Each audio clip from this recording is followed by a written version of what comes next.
Hey, what's up everyone? Here's Gore's Horror Movie Month, number 11, and this time I am going to review The Collector. This time it is a horror movie, so it's been a few reviews since I actually reviewed a horror movie. So, this one's a horror movie, don't worry about it. No video games this time. Yeah, let's get straight into the review, but before I do, let me say this is going to be an unedited audio review, whatever you want to call it. It's going to be unscripted, it's just going to be me rambling on. So if you don't like that, then go away. If you do like that kind of stuff, then sweet, keep listening, alright? So, anyway, here goes the review for The Collector. Okay, now the story starts off with Arkin, who is pretty much a regular Joe. He's just, he's a guy. He works and stuff, and he has a daughter and a wife. And the thing is, he really needs money bad, because his wife and his daughter are in debt with a loan shark. Okay, his daughter not, but his wife is in debt with a loan shark. And the loan shark, if he doesn't get his money, he gonna kill him. So, he gonna kill both of them, I guess. They insinuate that they're both gonna die. So, what he does is that he's going to go and rob his employer.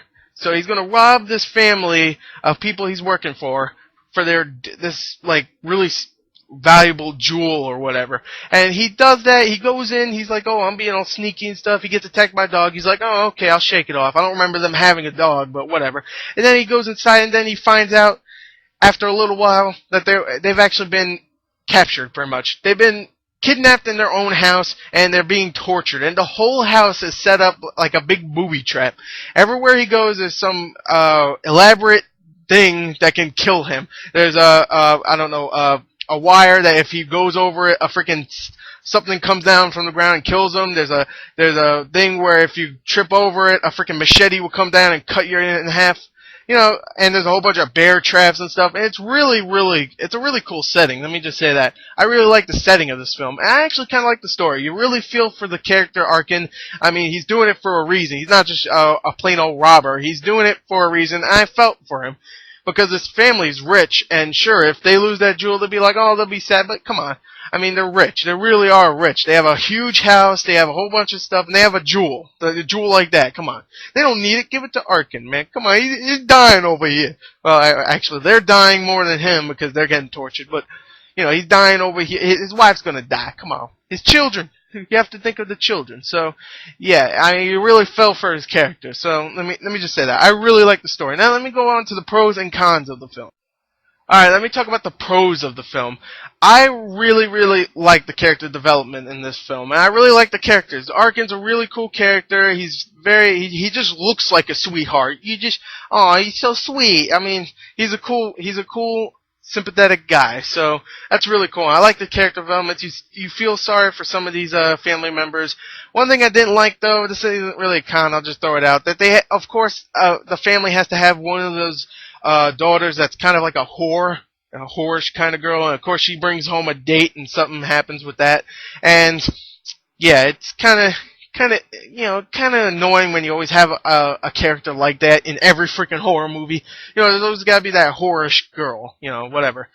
So yeah, that's one thing I didn't like about that pro, but most of it I really like. The gore in the film is actually really good. The blood in the gore is really nice. They don't use it too much. Like, some characters just die by freaking getting stabbed a couple times, so that's kind of cool. Some characters get killed by getting gutted, so whatever. I mean, there's a lot of gore, but it's used pretty well. It's not like Saw or something where every freaking trap is some really gory mess.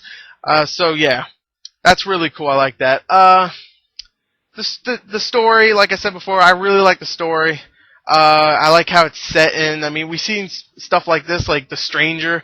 Alright, that's what it's called, The Strangers? That's what it's called? Yeah, that movie. It's kind of like that. They're kind of like kidnapped. Not really kidnapped. They're being stalked in their own house. And this one, they're really kidnapped and in their own house. And they're being tortured. And The Strangers was kind of like that also. And I really like that plot. Not many movies besides maybe The Strangers have done that. So, I really like that story. The acting is fantastic. Josh Stewart, I hope I see him in more freaking films, because he's a really good actor, and he really holds this film together. I mean, this film isn't, it wasn't gonna get, if there was a different character and a different actor, this movie wouldn't have just been crap. I think it still would have been good, but he makes the film really good. I really like his character, and I really like his acting. Everybody else did pretty good for what their roles were. Even the guy that plays the Collector, he was pretty good. So, yeah. Overall, I really like the acting. Let me go on to the cons of the film, though.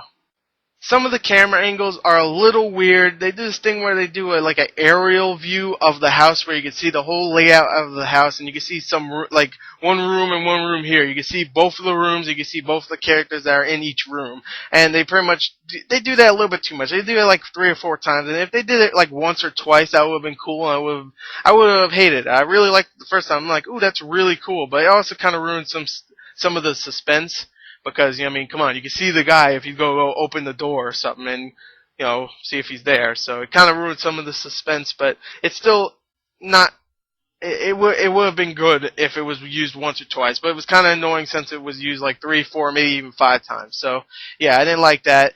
And some of the dialogue is a little weak, not from the Arkin character, but from all the other characters.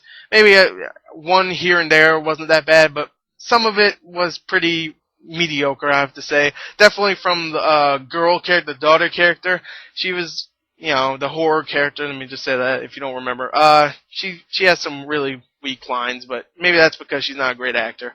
And really, that's all the cons I could think of. I mean, I have one other con. It's short. It's about 80 minutes long, and that's bullshit. It should be a little bit longer, but really, after 10, 15 minutes of the movie, it gets to the house, and it doesn't stop. He's in the house the whole time.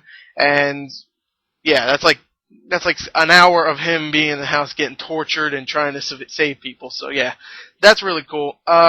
Even though it's still short, it should be longer. Let me just say that. Anyway, yeah, that's my cons, and really, I really like this film. I think everybody should go check it out. Go rent it at a Redbox. Go rent it on Netflix. I don't know. Go see it because it's actually really good. So, if I had to give a score, I'll give it I don't know what I'd give it. I give it an 8.2 out of 10. I really liked it. I give it 8.1 out of 10. I never really give that score that much. So there you go. 8.1 out of 10. Yeah. Go see it. It's a pretty good movie. So there you go. There's Gore's Horror Movie Month, or Gore's Month of Horror, I should just call it, like someone said before, because I do video games also. So yeah, Gore's Month of Horror, number 11. There you go. Thank you and goodbye.